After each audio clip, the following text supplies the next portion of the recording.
Far Cry, the original game in the series, released in 2004, developed by Crytek and published by Ubisoft. The only game in the series not developed by Ubisoft themselves. And being a huge fan of the series, having played them all religiously since Far Cry 3, I decided to take a trip down memory lane and replay the first two, beginning with the original from 2004. Originally playing this as a young man, I remember a lot of technical issues, a lot of performance dips, frame rate issues, bugs, and holy shit, the difficulty was insane. So I thought as an adult, this should be easy peasy.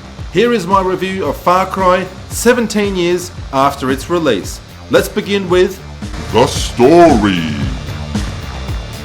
You play as Jack Carver, a former American Special Forces operative, as he searches for a journalist who went missing shortly after their boat was destroyed by mercenaries. For what reason, God knows. And just want to point out that Jack Carver wears the most horrible red shirt throughout the entirety of this game. Yes, I did want to go out and buy a red shirt specifically for this review, but because nobody's going to see this, I just found the most ridiculous thing that I could find in my wardrobe. So this is as ridiculous as I could find. No, it's not red, but it's as close as I could do. So I wore this ridiculous thing for you.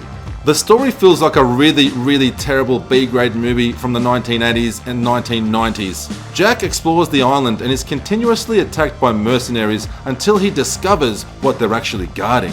There are horrific genetic experiments being conducted on the island, and sure enough, things go pear-shaped, and the experiments, the monsters, these creatures, genetic mutations are released to run amok on the island. So now Jack not only needs to slay these mercenaries, but also take care of the monsters that are coming after him as well. All while he searches for the beautiful journalist Valerie. The story is just laugh out loud funny. It's a really bad adaptation of a 1980s or 1990s, terribly acted, badly voice acted action flick. Those of you that grew up in the 80s and 90s will appreciate this and find some humor in it. Those of you that didn't might find some humor in it and probably scratch your heads thinking, what the hell is going on? So story aside, how does this game play? Let's find out and dive in to the Gameplay.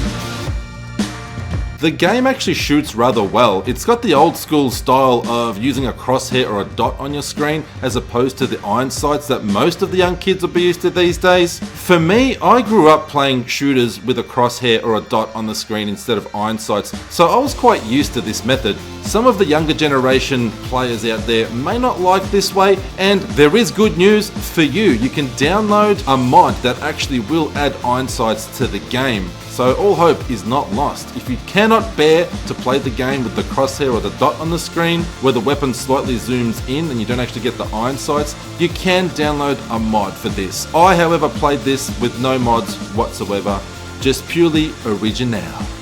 Now, the most annoying part of the game is the ability for the mercenaries to actually shoot you through walls, whether you're behind concrete barriers, whether you're inside tents, whether you're underground in a bunker. As soon as aggro is triggered on the AI, they will shoot you from anywhere. Thankfully, there also is a patch to remedy this. The patch will revert to an older version of Far Cry, however, it will not stop the ridiculous aimbot AI from killing you in 2 shots anyway when you have full armor and full health. That's right, this is how hard this game can actually get, how ridiculous it can be. Once you're shot twice, maybe 3 times by mercenaries, you will definitely die. So the way that I got through this game is find a safe spot, get down low, and shoot everything as it comes at you. Now I need to point out there is no stealth aspect in this game at all. Once you kill a mercenary or an enemy, everyone around them will be aggroed and run at you and try and kill you. Now if they're mercenaries with guns, wherever they are, doesn't matter how far away they are like aimbots, these AI. They are ridiculously difficult. So if you're out in the open, you will die within 2 shots, even with full armor and full health. And then shortly after playing the game, oh boy, it gets better and better.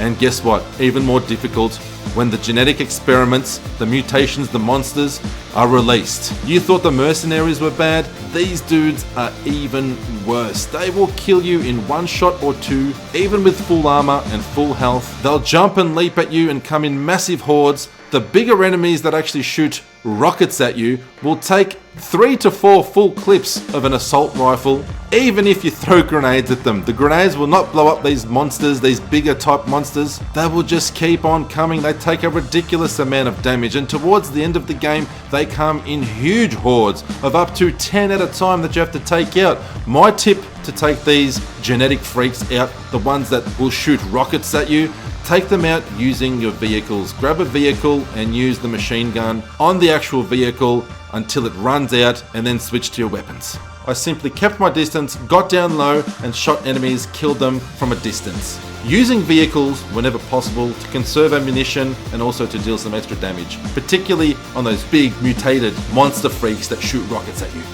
And then finally, let's talk about the Graphics.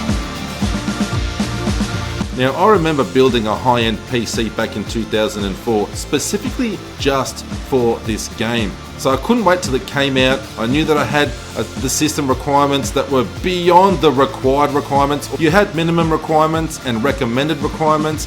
I had way beyond recommended, thinking the game will run flawlessly. Boy, was I wrong. It was still filled with all sorts of bugs, glitches, freezes, frame dips, but boy oh boy did it look beautiful back then. Looking at the water effects now, it feels silly that back then I was looking at the water just thinking, wow, look at it, it's the most realistic water ocean effects I've ever seen in my life. You literally never saw motion in the ocean like you did back in Far Cry 2004. Graphics have come a long way since then, and the water effects are pretty much laugh out loud funny now, but they still do hold a little bit of piece of nostalgia within me. The terrain in the jungle looked amazing back then. It's definitely a little bit aged now. Again, you can get a patch that increases the actual detail in textures, but it's not that significant. Now, the best detail I remember, and I still enjoy it to this day, are the shadow effects. So as you're running through the forest, as you're lurking away, as you're holding your gun there out in the open, you see the actual shadows from the trees as the sun is shining above you on these tropical islands. I think they were one of the core issues of the frame rate drops back in the days, but I still enjoy running through the jungle and looking at these shadow effects. They're still super impressive, and I think this was the first game that actually brought this kind of shadow detail into a video game. Now, talking about the technical issues and the frame rate drops, the game still, even on my supercomputer right now, which has a 2080 Ti, cannot run the game flawlessly. It still gets some frame rate drops, not so much. It still gets freezes, crashes. If you play this game in 4K, it's gonna crash on you and freeze up. I just played it on 1080p. It definitely worked for me. It seems like the better your computer is, the more crashes you're gonna get. And as you move into new areas and the game saves automatically, I still get like a stutter or a stagger, which definitely tells me that the problem was in the actual Crytek graphical engine, the Unreal Engine, and the coding within the video game itself, and not actual computers. Otherwise, there's no reason why this game cannot run on today's PC systems. So the question is, if you love your Far Cry games, is it worth checking this one out if you haven't played it before? If you're part of the younger generation that started playing Far Cry from about 3 onwards and you're thinking about checking this one out, is it really worth it?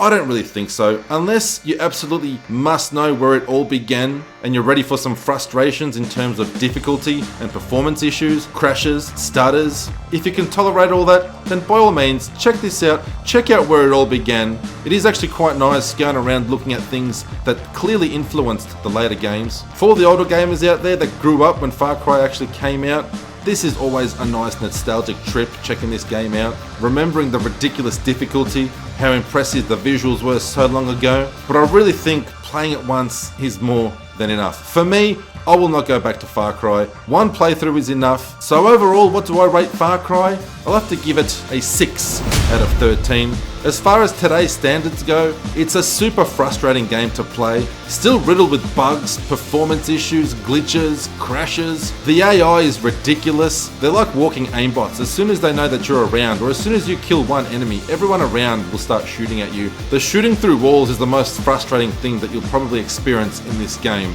I don't understand why they didn't actually correct this issue before they released the game on Steam, and I don't even understand why they didn't revert it back to an older version which didn't have that issue.